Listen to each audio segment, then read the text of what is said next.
sur Sen TV. Ya Rabbana ya Rabbana ya Rabbana ya Rabbana salli salatan fa'idan kulla salatin bi ra'isin la'iqan. saa bu bis bi dikkee nañu ko ciy santale suñu borom subhaanahu wa taala. cant gi itam lépp rek dëppoo ak alquranul karim dëppoo itam ak sunna séenant bi sallallahu alayhi wa sallam noonu la ko doon defe te noonu la ko diglee.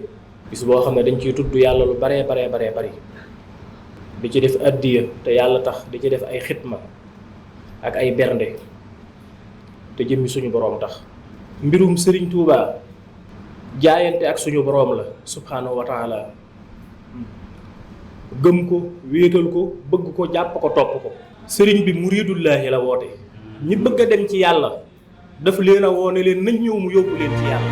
Vendredi sur Sen TV.